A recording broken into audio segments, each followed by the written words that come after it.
ওম শান্তি। আচ্ছা শান্তনুজি, আমাদের ভাই বোনদের একটা প্রশ্ন ছিল যে এখানে যে ব্রহ্মাকুমারিসে যে বাবা বাবা বলা হয়, আমরা তো জানি যে বাবা হলো শরীরের পিতা, যে আমাদের শরীরকে জন্ম দেয় তাকে আমরা পিতা বলি, বাবা বলি। তো এখানে যে বাবা বলা হয় ভগবানকে, তার কারণ কি? কেন বাবা বলা হয়? ভগবানকে আমরা বাবা বলে সম্বোধন কেন করি? সে বিষয়ে আপনি কি বলবেন? ভগবানকে বাবা বলা হয় তার পেছনে খুব একটা বড় মানে রিজন আমি বলবো না, কিন্তু যখনই আমরা জন্ম নেই পৃথিবীতে, আমরা দেখি যে প্রথমে নিজেদের মধ্যে যে সম্পর্কটা আমাদের সবচেয়ে বেশি কাছে সেটা হচ্ছে মা আর বাবা।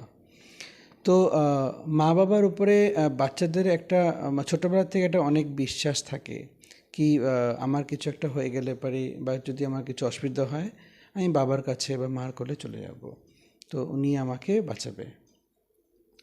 তো আমরা এটাও দেখি যে যখন ছোটোবেলায় বাচ্চাদেরকে যখন বাবা মারা আদর করে, তো বাবা যখন বাচ্চাদেরকে নিয়ে ধরুন খেলতে খেলতে কোলে উঠিয়ে নিয়ে যখন খেলে, তখন অনেক সময় বাচ্চাদেরকে মানে আকাশের দিকে উঠিয়ে দেয়, আবার বাচ্চা তখন হাসতে থাকে। তো বাচ্চাটা এই জন্য হাসতে থাকে কারণ বাচ্চাটা তখন ওইটুকু বয়সেও ওর এই বিশ্বাসটা আছে যে আমি বাবার কোলেই এসে পড়বো, আমি পড়বো মানে আমি ব্যথা পাবো না, আমি কোথাও পড়ে যাব না, আমি বাবার কোলেই এসে পড়বো। আবার অনেক সময় আমরা এটাও দেখি ছোটোবেলা থেকে যে যখন বাবার হাত ধরে যখন আমরা রাস্তা পার হতাম, তো হয়তো আমরা কিছু চারপাশে কিছু একটা কিছু দেখে হয়তো তাদের প্রতি আকর্ষণ হয়ে আমাদের হাত হয়তো ছুটেও যেতে পারতো বাবার হাত থেকে, কিন্তু বাবা কখনো আমাদের হাত ছাড়তো না। তো এই যে মানে বিশ্বাসটা, এই বিশ্বাসটা ছোটোবেলার থেকে আমরা পেয়েছি এবং দেখেওছি।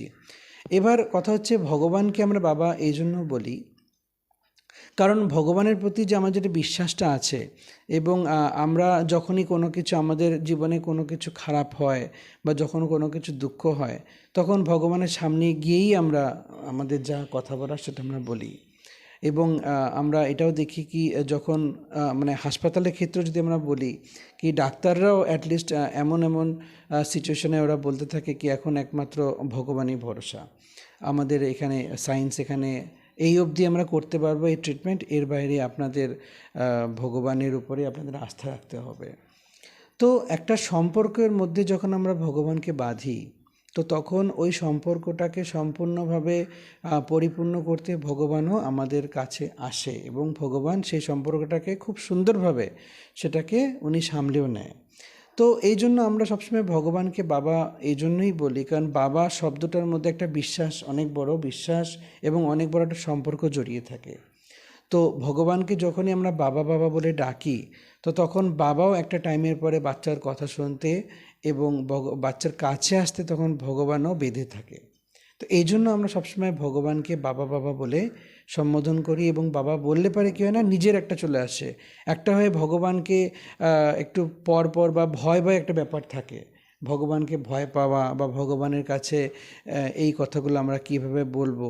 কিন্তু যখনই আমরা সম্পর্কের মধ্যে তাকে টেনে নেব, বাবা যখন বলে নেব, তখন একদম আপন হয়ে যায়, এমন খুব নিজের হয়ে যায়।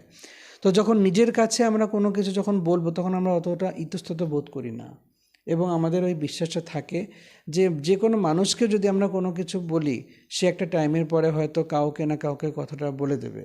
কিন্তু বাবার কাছে যখন আমরা কিছু বলি ভগবানকে, তো ওই বিশ্বাসটা থাকে কি ভগবান কাউকে কথাটা কাউকে বলবে না। তো ওই সম্পর্ক এবং বিশ্বাস দুটো মিলেই আমরা ভগবানকে বাবা হিসাবে সম্বোধন করি। খুব ভালো। তবে এই প্রশ্নর তো আমরা উত্তর পেয়ে গেলাম। আরেকটা প্রশ্ন ছিল যে আজ মানুষের মধ্যে এত ক্রোধ, এত হিংসা, এত রাগ কেন এত বেশি হচ্ছে যে আজ মানুষকে মানুষ মানুষ বলেই মনে করছে না? মানুষের মধ্যে এত এত বিকার কেন উৎপন্ন হচ্ছে? মানুষ কেন কিছু ভুল করলেও সেটা বুঝতে পারছে না? সেটা সবাই ভগবানকে জানে বা ভগবানকে মানে, যে যেই নামেই ডাকুক, কিন্তু তা সত্ত্বেও মানুষের মধ্যে এত রাগ, অহংকার, এত ক্রোধ কেন? সেই বিষয়ে আপনি কি বলবেন?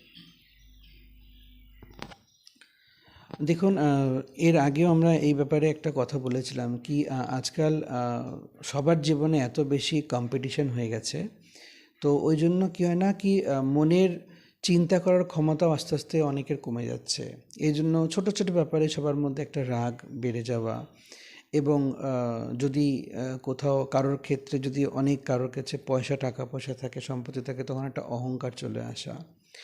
তো এটার একটা অনেক বড় রিজন তো আমাদের লাইফস্টাইলে যে কম্পিটিশনটা, সেটা একটা অনেক বড় রিজন।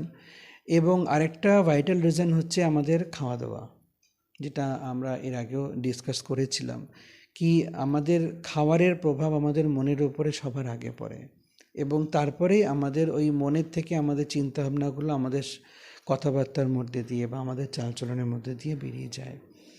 তো আজকাল মানুষের হাতের সময় এত কম, যার জন্য কী হয় কি মানুষ নিজের হাতে রান্না করে খাওয়া বন্ধ করে বাইরের থেকে খাবার ডেলিভারি করে খাওয়া, বা দোকান থেকে বা রেস্টুরেন্ট থেকে খাবার নিয়ে এসে বা ওখানে গিয়ে বসে খাওয়া। তো এটা একটা মানুষের থট প্রসেসের মধ্যে চলে এসছে যে কি আমার কাছে টাইম নেই, অত কে করবে না করবে। তো যত কম সময়ে আমরা বাইরের থেকে খাবার নিয়ে এসে খাবো, বা বা আমরা যদি রান্নার পেছনে টাইম না দিয়ে যদি বাইরে গিয়ে কোথাও খেয়ে নিই, তাহলে ওই টাইমটা আমি অন্য কোনো কাজে ইউজ করতে পারবো। কিন্তু এটা একটা আপনারা আমরা দেখে থাকি, এবং এটা আজকাল খুব ক্যাজুয়াল ব্যাপার হয়ে গেছে। হ্যাঁ, সেটা হয়তো অনেকটা টাইম বেঁচে যাবে আপনার ক্ষেত্রে বা আমাদের ক্ষেত্রে, কিন্তু আমরা যার হাতের খাবারটা খাচ্ছি, সে কি মেন্টালিটি নিয়ে খাবারটা বানাচ্ছে, যে খাবারটা রান্না করছে, হোটেলে বলুন বা রেস্টুরেন্টে বলুন, তার মনের মানে পরিস্থিতিটা কীরকম, সে কী চিন্তা করে খাবার বানাচ্ছে। তার ফ্যামিলিতেও হয়তো অনেক রকম কষ্ট ঝামেলা আছে, বা ওনার ফ্যামিলিতে হয়তো কোনো রাগারাগি দুঃখ কষ্ট হয়েছে, তো বাড়ির থেকে ঝগড়া করে এসে আবার কাজে ব্যস্ত হয়ে পড়লো, এবং সে ওই থট প্রসেস নিয়ে রান্না করে যাচ্ছে।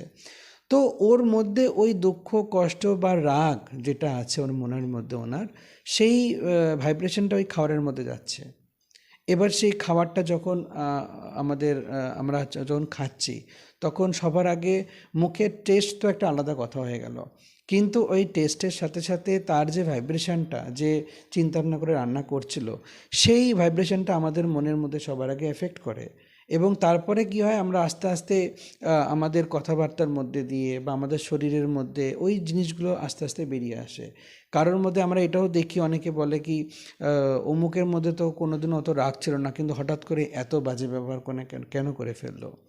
তো এই যে হঠাৎ করে বলে ফেলা বা হঠাৎ করে রাগ চলে আসা, এটার পেছনে একটা এই খাওয়াটা অনেক বড় একটা রিজন।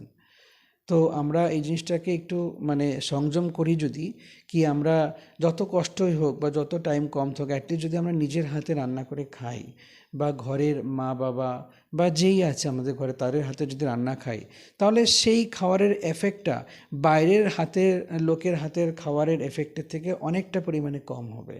তো এবং ওই খাবারের প্রভাব আমাদের মনের মধ্যে কম পরিমাণে হবে। তো এই যে রাগ বলুন বা অহংকার বলুন বা দুঃখ বলুন, এটার একটা অনেক বড় রিজন কিন্তু আমাদের খাবারের উপরে। তো এই জিনিসটা যদি আমরা কন্ট্রোল করি, তাহলে ডেফিনেটলি আমার মনে হয়, কারণ এটা আমরা প্র্যাকটিক্যালি আমরা এই জিনিসটাকে অ্যাপ্লাইও করি, কি আমরা যতটা পারবো নিজের হাতে রান্না করে খাবো বা অন্যকে খাওয়াবো। তো তখন যখন রান্না করব, তখন যেন আমাদের মানে থট প্রসেসটা যেন সবসময় শুদ্ধ থাকে, এবং যখন আমরা ভগবানকে মনে করে যখন খাবার বানাই, তখন সেইটার ভাইব্রেশনটা একটা আলাদাই হয়। হাজার মশলা পড়ুক চা না পড়ুক, কিন্তু আমার যে থট প্রসেসটা, সেই থট প্রসেসের ভাইব্রেশনের মধ্যে দিয়ে আমার যখন খাবারের মধ্যে সেটা যাচ্ছে, তখন অটোমেটিক্যালি খাবারটা খুব পাওয়ারফুল হয়ে যায়। এবং খাওয়ার মানে খেতে বসার আগে ওই খাবারটাকে যখন আমরা ভগবানকে অর্পিত করব, তখন ভগবানেরও শক্তি ওই খাবারের মধ্যে আসে, এবং সেই শক্তিটা আমরা প্রসাদ হিসাবে গ্রহণ করি। তো এই জন্য আমরা এটা ট্রাই করব কি অন্যের হাতে খাওয়ারের থেকে নিজেরা বা নিজের বাড়ির লোকের হাতে খাওয়াটা যাতে আমাদের শরীরের পক্ষে এবং মনের উপরে ভালো থাকে, এবং রাগ এবং অহংকারের যে ব্যাপারটা, সেটা আস্তে আস্তে একটা কন্ট্রোলে চলে আসবে। খুব ভালো। তবে আমরা জানলাম যে সময় যতই কম থাকুক, আমরা যদি নিজের রান্নাটা নিজে করে খাই, যাতে যত সিম্পলই হোক, তবে সেটা আমাদের শরীরের মনের উপরে খুব ভালো একটা প্রভাব ফেলবে। Thank you. ও শান্তি।